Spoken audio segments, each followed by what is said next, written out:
Bienvenidos y bienvenidas. Como hablaba aquí con nuestros invitados, qué maravilloso estar vivo en este tiempo en el que la Internet nos ha venido de alguna manera a facilitar las cosas y el YouTube a unirnos. En estos tiempos tan curiosos en los que vivimos, porque no podemos dejar de decirlo, curiosos son, sin lugar a dudas. La Academia de las Artes Sanadoras presenta su programa A Mi Aire, donde tratamos las cosas y los temas desde un punto de vista un poco diferente. Soy Ariel Svi, su anfitrión. Recuerden suscribirse, dar like y activar la campanita para que puedan ver cuando subimos algún programa nuevo. Además, como les vengo diciendo, por favor, no se queden con la información, ayúdennos a difundir. Hoy, precisamente, hablando de acortamiento de distancias, estamos en Madrid y en San José al mismo tiempo. Y ya les digo con quiénes. Rafa Millán, psicólogo licenciado por la Universidad Autónoma de Madrid, filósofo, máster en la Universidad Complutense de Madrid, escritor de libros como Cómo ser sufí y morir en el intento. Y esa quiero que me la explique. Entiendo hasta cierto punto, pero me parece fascinante. Guante blanco, las enfermedades mentales no existen. Yo creo que estamos de acuerdo. Son los padres, es otro de ellos. Manuscritos tales como Diario de un cocainómano. Temas de hoy. Colaborador habitual en prensa y medios desde el 2001. Psicólogo sanitario desde el 2008 en consulta propia o privada. Practicante del sufismo desde el 2007. Dirige talleres en psicología y encuentros y meditaciones sufíes. Ha sido ilusionista profesional. Otro punto interesante también. Creador del canal de YouTube Psicología y Espiritualidad. Se lo recomiendo. Tienen temas muy interesantes y me gusta mucho cómo los abordan también. Junto a su mujer, la escritora Mardia Herrero, son padres de 5 hijos, que ya eso de por sí es tener las manos llenas. Benditos a Dios por los hijos, no se diga otra cosa. Mardia Herrero, escritora y profesora, doctora en literatura, máster en ciencias de las religiones, licenciada en historia, premio extraordinario fin de carrera y en filología. Ha publicado 39 semanas y media, Un embarazo sufí y El paraíso de los escritores ebrios. Es articulista en la revista del Instituto Cervantes, Rinconete, donde ha publicado más de 60 artículos, de los cuales 13 versan sobre la vida y obra de Santa Teresa. Colabora también en otros medios académicos y divulgativos. Participa en charlas y encuentros para hablar del sufismo, mística cristiana, en especial de Santa Teresa, teorías del imaginario, lo dije bien, ¿verdad? Del imaginario. Sí, bien, gracias. Y maternidad sagrada. Vaya tema también. Ha dado clases de literatura en la Universidad Complutense. Bienvenidos y gracias por haber sacado, apretado, como le digo yo a mi gente, un poquito la agenda para estar acá con nosotros. Bienvenidos de nueva cuenta. Muy bien, muchas gracias, Ariel. Es así la presentación y ya casi no me reconozco. Mejor Rafa y Mardía, a secas, humanos a secas. Perfecto, muchísimas gracias. Bueno, mientras más grandes nos hacemos, más nos damos cuenta que la verdad es esa, ¿cierto? Sin lugar a dudas. Quería, bueno, hablando un poquitín de ustedes, me encantaría, Rafa, que nos contaras. Vamos a hacer un conversatorio, tampoco quiero que sea tan tieso el tema, para nada. Pero desde la psicología, ¿cómo se pueden o cómo entiendes tú la religión? ¿Y la religión ayuda o estorba? Wow, me río porque es que es una pregunta que tendríamos que hacer un seminario para empezar siquiera a plantearla, ¿no? Ya sabes que a mí, que me gusta la filosofía, es más importante a veces plantear las preguntas que encontrar las respuestas. Y entonces me voy a escapar un poco como una anguila escurridiza y como buen filósofo, cuestionando la mayor y el concepto mismo del término religión, ¿no? Que es lo que hace un filósofo: cuestionarse las bases, los fundamentos y los conceptos antes de empezar a construir. Y es un término que, como ahora decimos de broma de vez en cuando en nuestro canal de YouTube, o medio de broma, lo tengo en cuarentena y con mascarilla, porque cuanto más voy aprendiendo y estudiando, menos claro tengo qué es eso de la religión. Podemos hablar de un montón de definiciones, hay quien dice 8 definiciones, 12 definiciones de la teoría de las religiones o ciencias de las religiones, que pueden valer, y es verdad, pueden valer todas y ningunas, hay muchos usos del término, pero a mí no me queda claro qué es eso de religión. Entonces podríamos hablar, a lo mejor, tal vez otras palabras, aunque también son engañosas, como tradición o forma de vida, ¿no? Tal vez el concepto de religión esté impuesto desde un determinado imaginario o desde un determinado lugar cultural, ¿no? Sobre otras tradiciones o religiones, ¿no? Recuerdo un montón de anécdotas de algunos libros como Genealogía del monoteísmo de Abdel Prado, en el que cuando occidentales están preguntando, población occidental, a otras culturas o tradiciones en primeros encuentros cuál es su religión, son incapaces de entender la pregunta, ¿no? Porque no pueden separar ese aspecto aparentemente religioso de los demás. Tendemos a leer la religión también como la hemos vivido nosotros, ¿no? Entonces, pues tiene que ser algo en que haya un libro sagrado, un profeta o algo equivalente, ¿no? Que acabe en la palabra ismo, como judaísmo, o cristianismo, o hinduismo. Y entonces, a mí todo esto creo que ha llegado un momento de empezar a cuestionarlo y de ir hacia un tiempo de síntesis, sin a la vez desdibujar y perder la identidad concreta de lo que somos.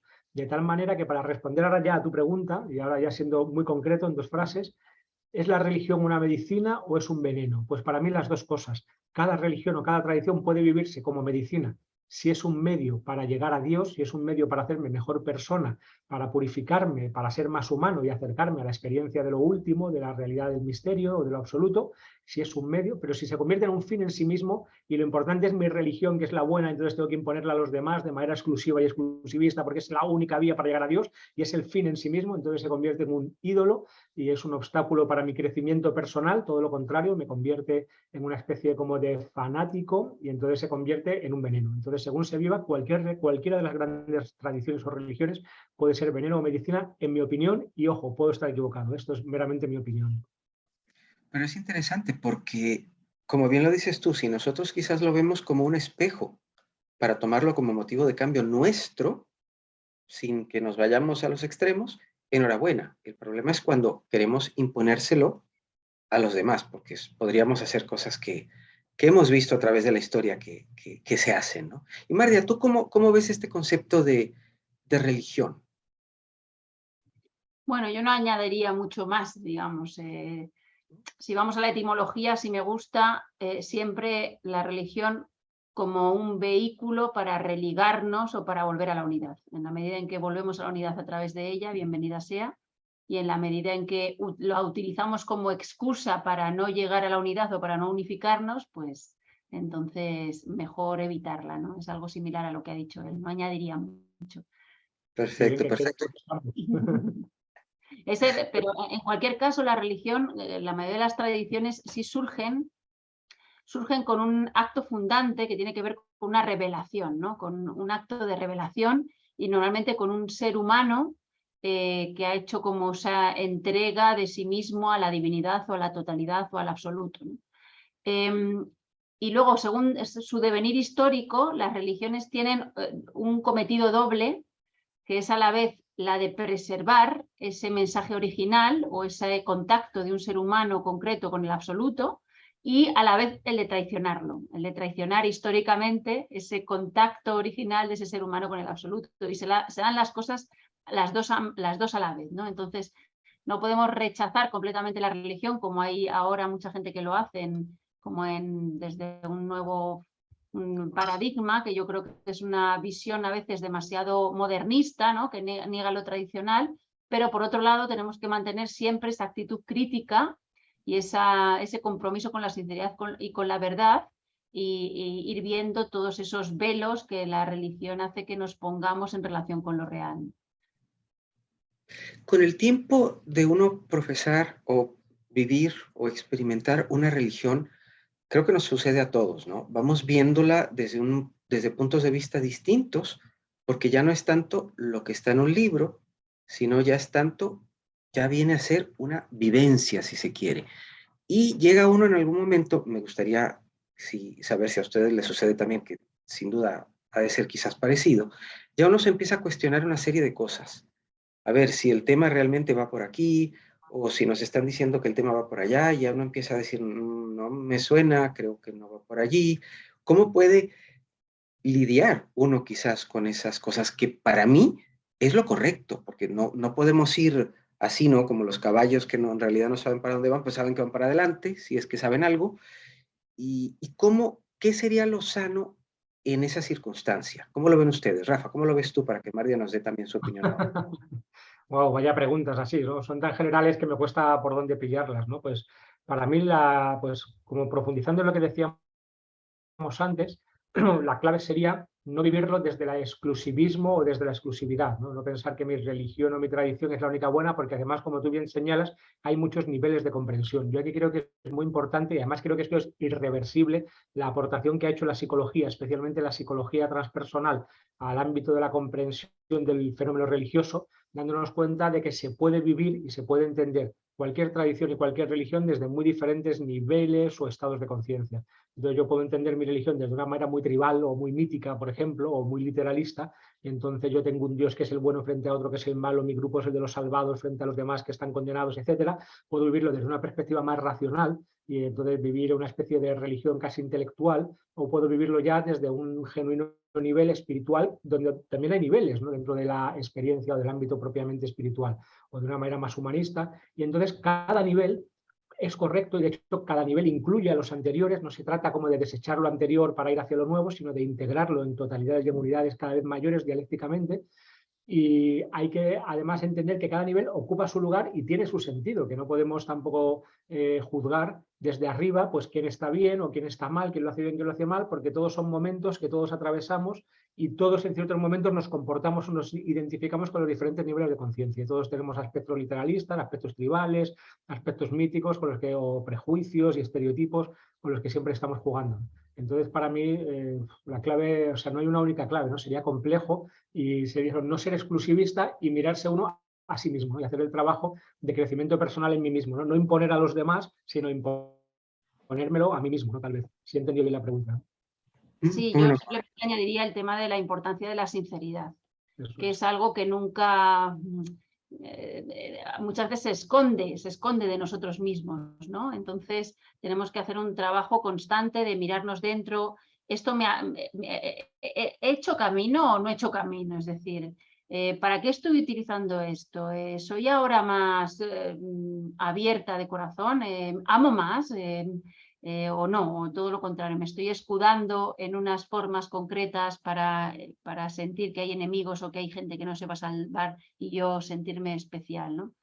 Santa Teresa, y siempre recurro a ella porque para mí es muy importante, ella decía que había 3 claves en el camino espiritual y las 3 tenían que ver, una con el desasimiento de lo creado.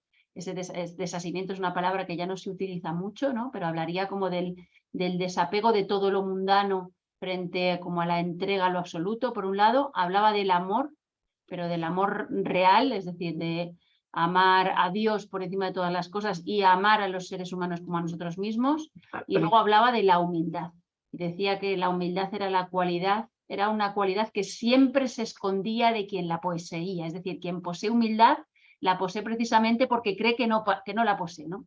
Entonces ahí hay que tener mucho cuidado con la vanidad espiritual, con la soberbia espiritual, con el creer que estamos alcanzando objetivos frente a los pobres mortales que siguen perdidos. Y el ser capaz, el atrevernos, y esto requiere mucha valentía, atrevernos a mirar nuestras propias sombras, porque en el camino espiritual se nos están presentando sombras propias constantemente. Si prefieres mirar hacia otro lado, si cada vez que se te presenta una sombra miras hacia otro lado, entonces también yo creo que está siendo complicado tu camino, ¿no? Porque abrazar la sombra es una de las claves también del camino espiritual. Caramba, que eso ya es menuda tarea de por sí. La verdad que sí, menuda tarea. ¿Nos puedes contar un poco de quién es María Teresa, pero quién es también para ti? ¿Qué ha significado ella para ti? Bueno, Santa Teresa es una mística española, escritora y carmelita del siglo XVI. Nació en Ávila y murió en Alba de Tormes, que está en la provincia de Salamanca, es decir, la Castilla española, ¿no? Era de origen, un abuelo suyo había sido judío, es decir, que tenía, por una parte, tenía orígenes judíos, y bueno, es una de las grandes místicas de todos los tiempos, en particular del siglo XVI, que es un siglo complejo, porque es el siglo del Concilio de Trento, es el siglo de la Reforma protestante y de la Contrarreforma católica, y en medio de toda esa situación un poco compleja, surgen 2 de los grandes místicos españoles de todos los tiempos y universales, San Juan de la Cruz y Santa Teresa, que ambos se conocían. Ella realiza la reforma del Carmelo, una reforma descalza, que tiende a volver al origen y para ella es clave la oración y ahonda en la oración contemplativa o de la oración silenciosa, la oración mental, ¿no?, que ella llamaba.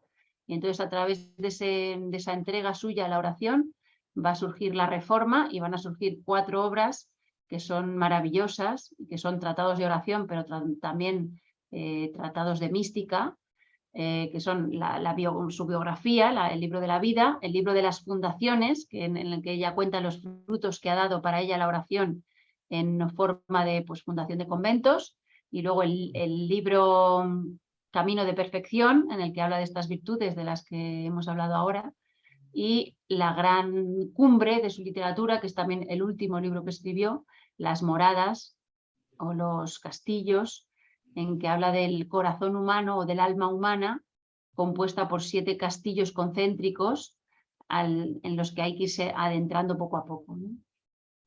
Y una pregunta, ¿la oración mental es parecido a la meditación? Sí, muy parecido a la meditación. Sería como pasar de la oración vocal, que sería aquella en la que intermedian las palabras, hacia una oración de entrada en el silencio, ¿no? Una oración completamente silenciosa, en la que el alma simplemente se vacía para favorecer el encuentro con lo divino. Imagino que en ese tipo de oraciones, pues deben de haber experiencias, las podríamos llamar quizás sobrenaturales, ¿no? Sí, ella en particular tuvo muchas experiencias sobrenaturales, desde la transverberación, que es como uno de los momentos claves, ¿no?, que ha sido retratado por el arte muchas veces. Es un momento en que ella siente que aparece un ángel y le dispara una flecha, y esa flecha se le clava en el corazón, ¿no? Desde ahí hasta ella tenía como diálogos constantes con Jesús, con la divinidad y con algunos otros santos a través de la oración. Interesante, qué interesante. ¿Qué les motiva, y esto me gustaría que me lo cuenten los dos, qué les motiva a escribir? ¿Qué es lo que les hace, digámoslo así, poner toda esta vivencia que ustedes pueden ir teniendo, plasmarlo en lo escrito? Rafa, si quieres empezamos contigo. Bueno, a mí siempre me ha gustado escribir, mi abuelo era escritor, entonces yo creo que de alguna manera yo le ayudaba porque él se quedó ciego en la última etapa de su vida, y cuando yo era un niño me dictaba y yo copiaba a mano o luego en ordenadores o a máquina, ¿no?, todavía, ¿no?, en aquella época, lo que él iba escribiendo, y entonces siempre me quedó como este gusto por escribir, y entonces siempre he escrito artículos y pequeños ensayitos, pero no había publicado una obra hasta que a través de un amigo que tuvo un problema con la cocaína y que es como relativamente conocido en España, ¿no?, pues me animé a escribir un libro sobre él, ¿no?, y con él, que se llamó Diario de un cocainómano. Entonces me di cuenta que fue una experiencia gratificante para mí, y luego ya quise poner pues mi experiencia en terapia y en la consulta por escrito, y me pareció que era algo que podía ser útil para los demás, y además quise hacerlo en un tono de humor, porque me parece en un tono de humor, y además que fuera un libro un poco provocativo, ¿no?, que te interpelara para que no se te cayera de las manos. Hoy en día a mí me parece que esto es una cortesía de autor, entonces yo he hecho un libro en el que pienso, en el que voy todo lo lejos que soy capaz, en que ahondo todo lo que puedo, y que a la vez intento que sea divertido y casi un monólogo de humor y provocando un poquito. Entonces me he inventado como un género literario y lo he llamado filosofía ácida. Este es como el género de mi libro, Las enfermedades mentales no existen, son los padres, ¿no?, ya provocativo desde el título. Y luego en el otro fue porque una editorial me animó a escribirlo, y cuando una editorial, como es un recurso tan escaso como autor, la atención editorial, pues como esta ya la tenía, y la editorial misma me animó a escribir el libro, pues encantado de escribir el de cómo ser sufí y morir en el intento, como mi experiencia en el ámbito del sufismo. Y ahora estoy haciendo una novela de terror social por pura diversión, pero bueno, todavía es pronto para hablar de esto. Qué bueno, qué bueno. Y una pregunta, Rafa, antes de pasar a tu señora. ¿Canalizas la información o cómo puedes decir que la información te llega para poderla exponer, digámoslo así? Ajá. Yo no canalizo nada, al contrario, porque para mí escribir es un parto difícil.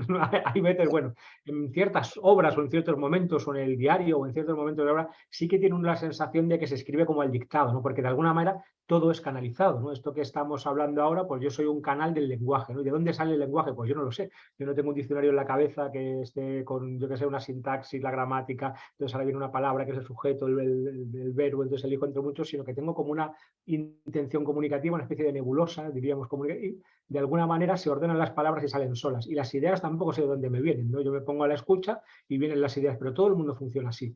No creo que sea nada extraordinario, nada especial, pero luego en mi caso tengo que hacer un trabajo de orfebrería fino, en el que tengo que darle muchas vueltas al texto, porque precisamente como quiero que sea ameno, divertido, que tenga poca, digamos, poca gena o poca ganga, ¿no? Que vaya a ir directamente al grano para no hacer perder el tiempo al lector, pues entonces una y otra vez lo tengo que ir repasando, ¿no? Porque he visto que hay muchos autores, como hay una especie de furor por publicar, que publican un montón y cosas muy interesantes, pero que están poco pulidas. Entonces yo tengo la sensación que leo un libro de 300 páginas, pues esto se podría haber dicho en 50, entonces me han hecho perder mi tiempo. Entonces yo no quiero que el lector conmigo tenga esta sensación, y hasta donde puedo, tampoco sé si lo consigo, lo intento, quiero que esté muy pulido el texto, ¿no? Entonces corrijo una y otra vez hasta que al final pues ya sale algo que me parece digno.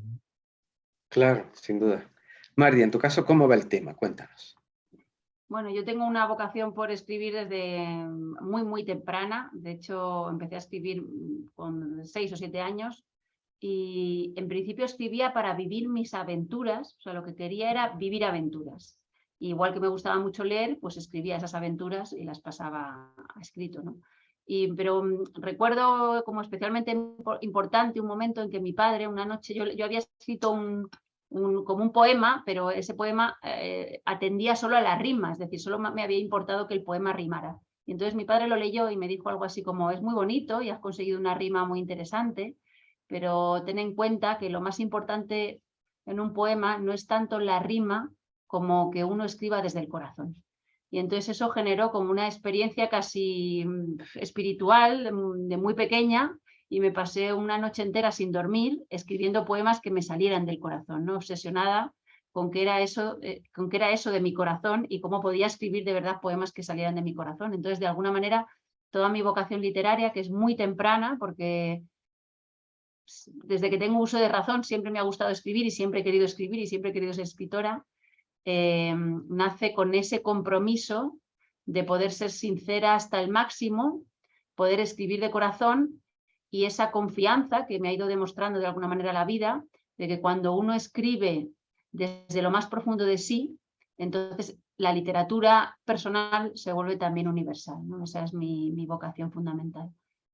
Bueno, que de ahí nos estás dando varios tips, varias ideas de cómo poder escribir, ¿no? Sintonizarse uno con uno mismo para poder exponer, que ahora que hablábamos de la unidad, le vengo yo diciendo a la gente que nos acompaña en los programas, tengo un programa en sí que se llama Reconectando Almas para el Bien Vivir, que lo que les explico es, mi reconexión no es primero con ustedes, es que me tengo que reconectar yo primero, y ya luego de que yo me he reconectado, porque por lo general le digo yo a mi gente que nacemos y como bebés tenemos todas las luces como si fuera televisión encima, ¿no?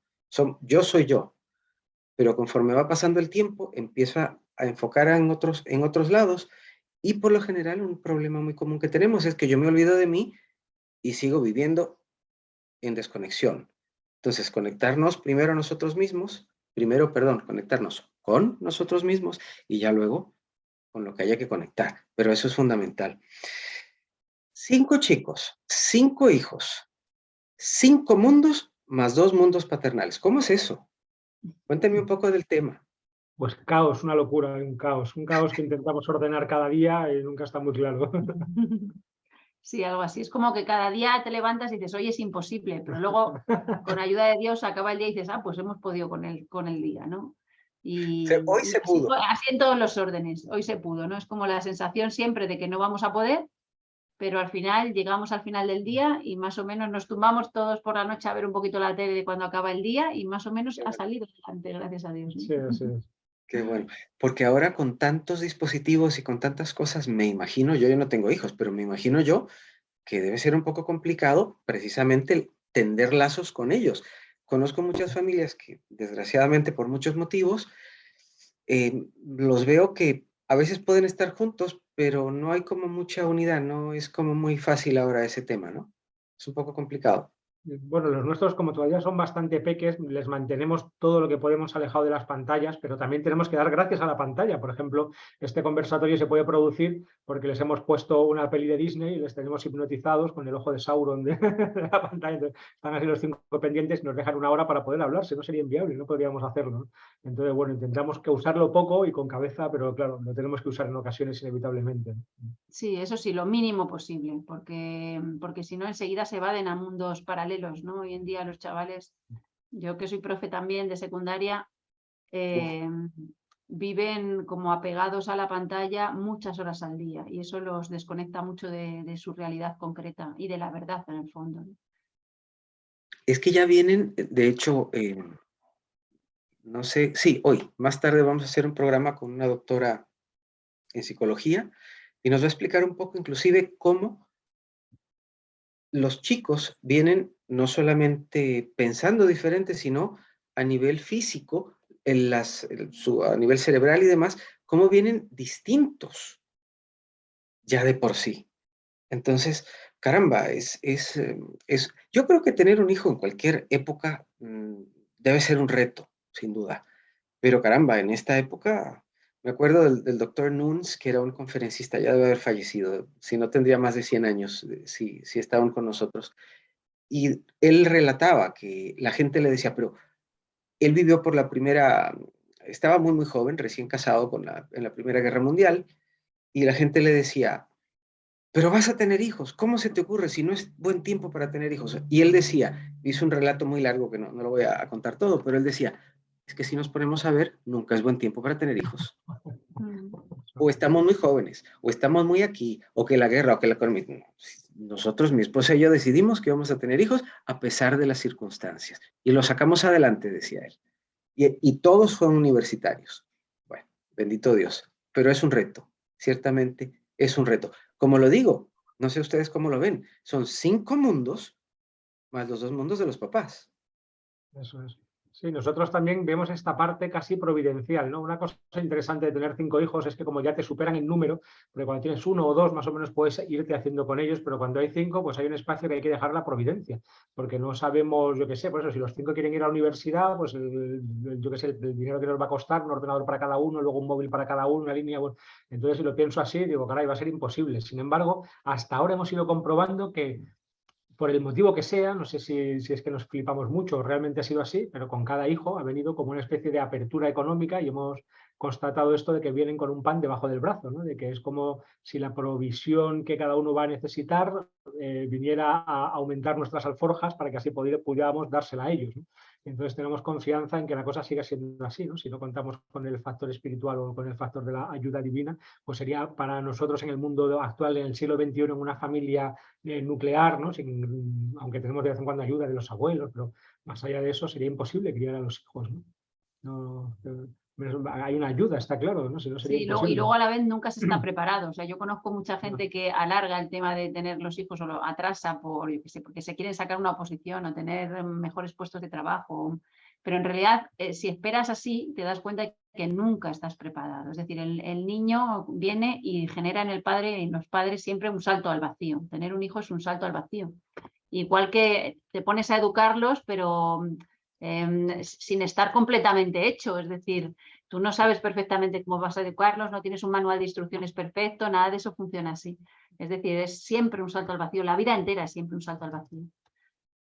Yo creo que lo definiste muy bien, la vida entera, realmente. Pero pienso yo que el reto mayor, claro, eh, se va al día a día, ¿no? Pero tener un hijo o tener una hija o tener hijos, pues caramba, tiene uno que estar un poquito curado de sustos, porque vienen con su propia forma de pensar, con su propia forma de ser. Y yo a mi padre lo mantenía a veces pegado al borde de la silla, porque tenía ideas y cosas y todo el tema, y a veces mi padre no sabía si hacer visco, mirar, no mirar, mirar para otro lado, no sabía bien cómo iba el tema conmigo. Entonces no sé, fascinante quizás sea la palabra. Claro, a nosotros, de hecho, yo solo pienso mucho que normalmente los hijos vehiculan o ponen de manifiesto ese espejo que habláis de la sombra del padre, ¿no? Entonces, los aspectos no reconocidos del padre, inevitablemente, pues de alguna manera resuenan o se agigantan a través de los hijos. Entonces, yo he pensado mucho, ¿y qué podría ser? Porque yo creo que yo soy muy tolerante. Digo, entonces, no hay nada que pueda ser o hacer mi hijo que para mí, bueno, fuera de, yo que sé, que se haga delincuente o algo parecido, digo, fuera de, digamos, fuera de eso, pues no hay nada que para mí sería extraño, ¿no? Si el hijo me sale de una manera o de otra, ¿no? Y sin embargo, ahora resulta que a mi hijo mayor le gusta el reggaetón. Así que me trago mis palabras, la bachata y el reggaetón. Uh, ay, ay, ay. Es lo peor, no sé Creo, si deseo hablar por esto. Perdón, creo perdón. que eso a mí me tendría sentado al borde de la silla, pero bueno, no quiero decir mucho, no quiero decir mucho. Bueno, ¿cómo fue su encuentro con el sufismo? ¿De qué tipo de fe venían? Que quizás, porque me imagino yo que cuando uno, y lo digo quizás en parte por mi experiencia en lo que es la fe, algo le fascina a uno de algún tema religioso y entonces uno se encausa por allí. ¿Quién vino primero? ¿Cómo lo hablaron? ¿Fueron los dos? Cuéntenos un poco de eso, por favor. Vamos, vamos. Bueno, Aprovechemos que está Disney y todavía circulando, porque si no. los dos yo creo que estábamos en búsqueda, cada uno en una búsqueda particular. En mi caso fue determinante hacer el Camino de Santiago cuando tenía 23 años, porque eso dio como la vuelta al calcetín de mi vida, pero no tenía, me costaba hallar una concreción, porque uno no puede estar haciendo el Camino de Santiago siempre, ¿no? Necesitaba como concretar lo que había experimentado en una vida concreta y una forma concreta. Y entonces de ahí pegué el salto, es algo que me trajo la vida, ¿no? Que me trajo Dios. Pegué el salto de repente porque me hablaron de un maestro sufí que decían que era un santo del siglo XXI. Yo fui a visitarlo a Chipre, a la isla de Chipre, y allí cuando lo encontré me di cuenta de que era posible que no fuera a conocer en la vida a nadie pues tan cercano, tan cerca de Dios, tan entregado al amor, tan entregado a los demás constantemente, con una atención tan plena, que no iba a conocer a nadie así en mi vida, ¿no? Entonces, para mí la clave fue el encuentro con este maestro espiritual. Y eso es lo que generó todo lo demás, ¿no? ¿Podrá haber venido? Se me ocurre preguntarte a ti, y también quiero que Rafa, por favor, me responda lo mismo. ¿Tú crees que haya sido sufí en alguna otra vida? ¿Creen ustedes en la reencarnación? Que te responda Martí esa Esa pregunta. es una pregunta muy complicada porque en principio en el sufismo no se habla de reencarnación. Entonces se queda como ahí pendiente del vacío. Más Se bien deja un poco nuestro en el maestro aire. decía que es que vale con una vida es suficiente, ¿no? Entonces no hace falta ir a preguntarse con otras vidas y con lo que se nos ha dado en esta es suficiente para trabajar lo que tenemos que trabajar, ¿no? Entonces queda ahí colgado del vacío. Sí es cierto que, o sea, yo sí noto que hay cosas de mi alma que resuenan mucho con las palabras de algunos de los grandes místicos sufíes de todos los tiempos, ¿no? Como Ibn Arabi. O sea, yo leo a Ibn Arabi y mi alma resuena con mucha fuerza, ¿no? Entonces, pues sabe Dios, puede que haya una conexión de alma que sea previa a mi nacimiento, ¿no? Y también es cierto que somos españoles y entonces, por el mero hecho de ser españoles, que hoy en día está muy negada esa identidad, pero en España hubo judaísmo, hubo islam, hubo cristianismo durante buena parte de su historia, toda la Edad Media prácticamente, y Claro. entonces, o sea, eso está en nuestras raíces y es inevitable que uno se pone a caminar pues por Andalucía, se va a caminar por Granada y ahí se encuentra el islam y se encuentra el judaísmo y se encuentra el cristianismo y están conviviendo como en la tradición española, ¿no? Entonces nos queda muy cerca. Es mucho más fácil sentirme cerca de todo eso que sentirme cerca de una tradición extremo-oriental que de alguna manera no forma parte de nuestra historia. Y es muy interesante ahora que hablas del Andalus, un trabajo que has hecho hace poco con algunos textos de autores que si cogemos el texto de un autor medieval judío o el texto de un autor medieval sufí, prácticamente no encuentras diferencias. Si te lo doy sin decirte de quién es casi imposible discernir si está escrito por un judío o por un musulmán de la época, ¿no? O por un cristiano o místico de la época, porque realmente había como mucha más cercanía de la que ahora aparece y para retomar el hilo del principio, el concepto de religión, yo creo que entonces es que no estaba tan separado, ¿no? Como ahora en compartimentos estancos, cerrados, las diferentes identidades religiosas, sino que eran un poco más porosas unas a otras, por lo que vamos viendo en los textos, ¿no? De hecho, por ejemplo, hay pues grupos cristianos no trinitarios que entendían que los musulmanes, como creían en un Dios uno y no en la Trinidad, estaban más cercanos de su forma de entender a Dios que cristianos católicos, que sí creían en esa Trinidad, por ejemplo. Y entonces, cuando se ven estos textos ahora, son muy chocantes, porque son como de otra religión, pero se veían como más cercanos, porque era una teología que estaba mucho más cerca, a pesar de que formalmente se adscribiera a lo que hoy en día llamaríamos otra religión, ¿no? De hecho, de alguna manera, los que traducen toda la sabiduría, son los judíos los que traducen para Europa toda la sabiduría musulmana medieval, ¿no? Son ellos los que cogen pues, todos los textos de los grandes filósofos musulmanes, que son muy cercanos, yo que sé, el propio Averroes es muy cercano a Maimónides, ¿no? Entonces, son ellos los que lo toman y lo extienden por Europa, ¿no? Entonces, es una labor de mucha cercanía cultural. Claro. Realmente. Y para ser cabalmente español, hoy en día, esto ya el momento de incorrección política, que siempre hay que dejar uno, para ser cabalmente español yo creo que hay que ser cristiano, judío y musulmán, las tres cosas. Estamos negando una parte de nuestra identidad que aparecerá como una sombra, como un monstruo terrible que vendrá a devorarnos, ¿no? Sí. Como que todos somos andaluces, bueno. Eso, todos somos andaluces. Tendríamos muchos aleros, sin duda. Eso. Sin lugar a dudas. ¿Y qué fue lo que Rafa, lo que te hizo? Porque les voy a comentar algo. Conozco muchas parejas y algunas desgraciadamente se han separado, precisamente por lo mismo, que escogieron una vía y esa vía, la pareja lo probó, pero como que no. Entonces, o conozco gente que vive en esa lucha y en ese pleito, y conozco otras que definitivamente dijeron, eso no me gusta, si quieres seguirlo, síguelo, pero yo aquí me quedo. Eso es. No, pues muchas parejas es un problema. Nosotros, por suerte, entramos los dos de manera casi simultánea, pero paralela. Es decir, yo no entro en el sufismo por ella ni ella por mí. No estamos en el sufismo por amor, digamos, aunque sí por amor a Dios o amor al sufismo, pero no por amor el uno al otro en la pareja. Entonces eso lo facilita mucho y además, como los dos tenemos una sensibilidad filosófica y nos gusta mucho pues, leer e investigar diferentes temas, estamos siempre en diálogo, en interlocución permanente y tenemos una visión de las cosas muy parecida, ¿no? Entonces, gracias a Dios, más allá de las etiquetas o de las palabras, de yo soy sufí, yo no soy sufí, yo soy musulmán, soy cristiano, soy judío, más allá de estas etiquetas, nuestra visión de fondo, digamos, nuestra cosmovisión es prácticamente idéntica y eso es alucinante, ¿no? Y a la vez siendo los dos totalmente diferentes, Eso porque es. él tiene como una vocación más racional, filosófica, y yo tengo una vocación como más espiritual, poética, sí. Entonces, somos muy diferentes, pero a la vez tenemos algo en el fondo muy parecido, ¿no? A mí me gustan las películas de ciencia ficción y terror y ella las películas malas, por ejemplo. Tenemos cosas diferentes, pero... Yo es que si no sale un árbol en una película no puedo verla. Bueno, dicen que en la diferencia está el gusto, dicen por allí, no sé, ha de ser.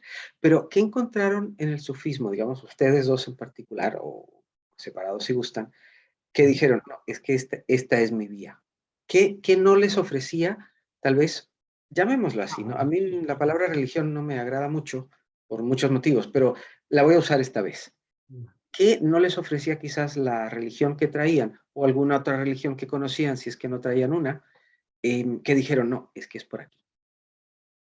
Claro, yo es que, bueno, yo qué sé, claro, yo era cristiano de niño, de origen por defecto, ¿no? Porque nací y de hecho fui a un cole muy cristiano, que dábamos misa cada día, y de pequeño me gustaba, luego atravesé como una etapa crítico-racional cuando empecé filosofía, y entonces me hice como ateo practicante o ateo integrista, y tuve así esa etapa un poco, un poco fanática del racionalismo. Y luego me fui abriendo a la espiritualidad a través, yo piqué un poquito en el budismo, piqué un poquito en el chamanismo y en diferentes tradiciones, y fue la psicología transpersonal lo que realmente abrió mi mente, ¿no? Me di cuenta que había una vía racional, o al menos razonable, o al menos no irracional, sino transracional, para acceder a la experiencia espiritual y que se podía hablar de espiritualidad como experiencia. Y luego en el sufismo en concreto, en el grupo sufí en el que hemos estado tanto tiempo, pues encontré que esa experiencia era muy accesible, que haciendo el dhikr, que es la práctica ritual del sufismo principal, pues me era muy fácil tener experiencias muy concretas pues de apertura del corazón, de dulzura, de como pequeñas intuiciones. Entonces eso para mí era como una constatación empírica de que ese era un camino, un buen camino. Y luego ya cuando fui a Chipre a conocer a Maulana Sheikh Nazim, al maestro sufí, pues me di cuenta que era uno que estaba, o sea, que podía tocarle con mis manos, que era real, que vivía en el mundo un ser humano, que mi reflexión de entonces fue que era lo más parecido a Jesucristo que podía encontrar vivo en esta tierra, porque era alguien que estaba entregado a la espiritualidad y a los demás totalmente, al 100%, sin trampa ni cartón, se podía convivir con él y verlo cada día, y veíamos que no dormía apenas, que estaba siempre en entrega a todo el mundo, siempre, como dice ella, con el mismo amor y el mismo nivel de conciencia increíble todo el tiempo, que ocurrían como pequeños milagritos todo el rato cerca de él, que había como sanaciones, sobre todo psicológicas, que para mí como psicólogo era muy chocante, extraordinarias en la gente, y entonces me fui enamorando de él, y a través del amor al maestro, pues fui conociendo la tradición, ¿no? Algo así. Que yo creo que ahí sí. A ver, no es que yo lo buscara como a ver qué tiene el sufismo, qué no tiene, sino que en el propio caminar me lo he ido encontrando, ¿no? Yo pensaría, o lo describiría si ustedes me dicen, y ya paso contigo, María, el alma de ustedes estaba como haciendo un sondeo donde pudiera asentarse quizás, que creo que a todos nos ha pasado o en algún momento de nuestras vidas, ¿no? Porque Sí. vemos que tal vez de donde venimos no es, y llegamos a algún lugar, en mi caso que retomé lo de mi familia, y yo dije, no, es que aquí sí, aquí me siento en casa, pues. En otros lugares no me pasó.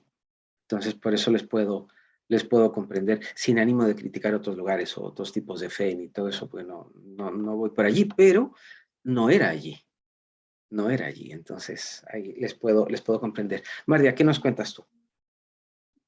Bueno, a mí lo que me enamoró del sufismo es, por un lado, que estaba muy vivo, es decir, era una fuente de la que emana mucha agua, y es agua muy pura y muy verdadera y muy amorosa, ¿vale? Esa sensación de que era algo que estaba muy vivo y había mucha bendición alrededor de todo lo que sucedía. Cuando hablo de bendición, hablo de que era realmente transformador del corazón, y por otro lado es una vía de una concreción exquisita y de una unión constante entre el cielo y la tierra. Es decir, no se pierde en elucubraciones, como en debates intelectuales, permite que todo lo que somos se despliegue de manera sagrada, es decir, el sexo puede ser sagrado, la unión con la pareja puede ser sagrada, la maternidad es sagrada, todas las dimensiones de las que yo eran tenía una forma de realizarse, y esa realización podía llevar a una experiencia mística, es decir, no tenía que renunciar a nada, a ninguna de mis dimensiones, ni a mi dimensión corporal, ni a mi dimensión psicológica, ¿no? Sino que podía como realizarse todo eso a la vez, ¿no? Y todo estaba lleno de sabor, es decir, tanto en la casa del maestro, o sea, hasta las flores lo buscaban, las flores en la casa del maestro olían más, tenían colores más vivos y daban más frutos, ¿no? Esta sensación a mí me enamoró, ¿no? Y era una manera muy simple, muy sencilla de unir constantemente el cielo con la tierra.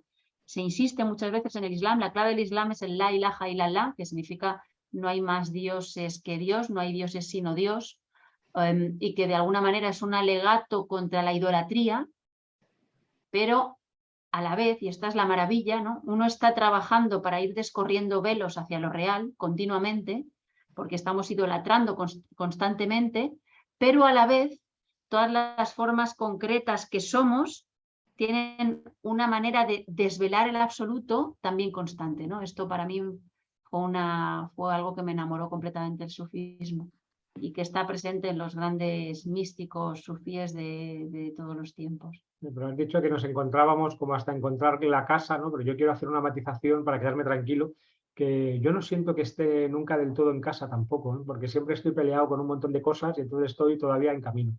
Voy siempre en camino. No pienso que haya llegado definitivamente como a una última estación, ¿no? Sino que estoy en camino y abierto a lo que Dios quiera de mí, ¿no? Y creo que además el sufismo, bien entendido, es estar abierto a esa llamada o a esa vocación de ir a donde Dios quiera llevarte, ¿no? Donde sople el espíritu, como decía el sufí Ibn Arabi, ¿no? Donde vayan las caravanas, no Ibn Arabi, ¿no? Allá donde vayan los camellos o las caravanas del amor, ese es mi camino, ¿no? Mi religión. Es que definitivamente, no quiero decir ni más ni menos, pero a quienes nos gusta pensar, a veces no calzamos al 100 en las cosas, ¿no? Porque pensamos que podría ser diferente, o pensamos que por qué así, o qué sé yo, qué sé yo. Y bueno, a veces estorbamos un poquito por pensar, pero es parte de, venimos con esa inquietud de pensar. Así que, ¿qué pensaron sus familiares cuando ustedes les dijeron o cuando les vieron entrando al sufismo? Bueno, yo mis padres, como siempre me habían visto en búsqueda, siempre me habían visto como con mucha sed y mucho anhelo, pues yo creo que lo único que les asustaba es que yo acabara en algún país muy lejano casada con un extranjero. Con un tipo raro con barba. Con un tipo raro con barba. ¿No? Esto es lo que a ellos les preocupaba, pero en el momento en que vieron que yo me casaba con, pues, con un amigo mío de Madrid, ya se tranquilizaron y de alguna Bueno, manera lo han aceptado bien. ustedes llegaron a esto antes de casarse, entonces. Sí, sí, sí. Ah, interesante. Ok, yo creí que habían llegado después. Ok, No, entiendo, No, entiendo. no, antes y ya nos conocíamos porque escribíamos en la misma revista, además la misma sección sobre psicología y espiritualidad, y entonces habíamos oído hablar de uno del otro, alguna vez nos hayamos visto, y luego entramos en el sufismo como cada uno por un lado, y ahí nos reencontramos, y luego después de un montón de trabajo por mi parte, de un trabajo de años, en que fui poco a poco, como decimos en Madrid, comiéndole la oreja a Mardía, al final ya conseguí casarme con ella. Sí. Costó, pero lo lograste. Enhorabuena, te Sí, felicito. costó, pero al final lo conseguimos. Se dio al final. Bueno, bueno. Y en el caso tuyo, Rafa, ¿qué dijo tu familia? ¿O cómo lo Bueno, tomó tu familia? es que yo llevaba una vida un poco compleja en esa época y entonces pues salía bastante, llevaba una vida como un poco bohemia, pues muy intensa. Mardia, qué bueno que llegaste, porque si no se nos hubiera terminado de perder este chico. Eso. Yo creo que mi madre veía que yo estaba como desviándome o perdiéndome un poco y entonces mis padres, los dos, y sobre todo mi madre, yo creo que para esto tiene más sensibilidad, se dio cuenta de que yo me iba como perdiendo y desviando y que podría acabar en cualquier, yo qué sé, en cualquier recodo de la vida y que de repente, ¿no? En cuanto entro en el sufismo, pues me centro mucho más pues en la oración, en la devoción, en el trabajo, en el estudio, y de pronto ya me caso, que yo creo que para eso ya era impensable, ¿no? Que yo que era más bien como un picaflor o algo así, pues de repente se entrara la cabeza y quisiera casarme y fundar una familia y tener hijos, dejo también toda la, yo qué sé, el alcohol o el tabaco, yo también fumaba y bebía, pues lo dejo todo.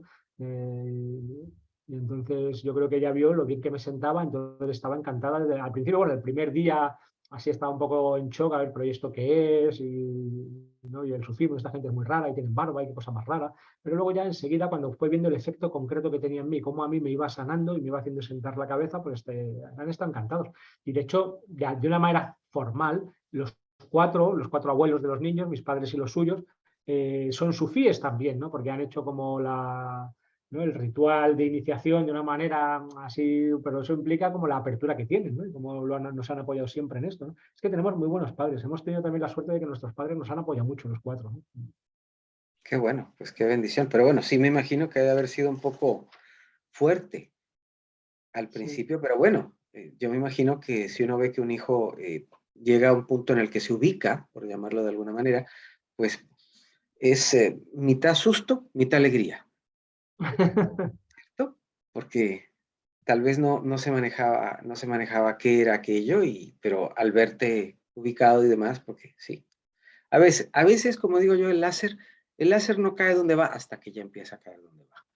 Entonces, eso genera un cambio. Bueno, quería preguntarles primero que nos den por favor sus redes sociales ya para ir terminando el programa, porque sé que si no ya los chiquitines van a estar allí en lo suyo y hay que darles tiempo. Las redes sociales, cómo los pueden localizar y también, bueno, invitarles a que en algún otro momento también estén con nosotros y que hablemos de algunos otros temas también de interés para que nos ayuden a traer luz. Claro, qué Saludos a los maravilla. chiquitines que los Gracias. veo Pues que andan por ahí.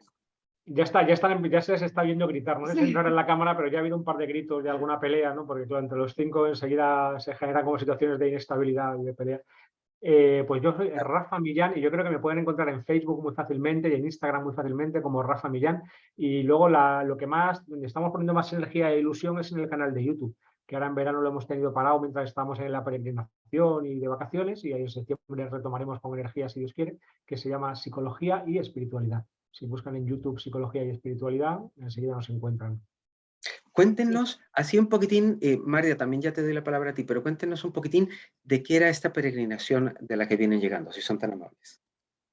Bueno, es la peregrinación a Santiago de Compostela. Es algo que en España se hace mucho, de hecho hay muchos caminos ya. Es algo que vertebró Europa en los siglos XI, XII, XIII, porque se impuso junto con la peregrinación a Jerusalén y la peregrinación a Roma como una de las peregrinaciones más importantes para el cristianismo.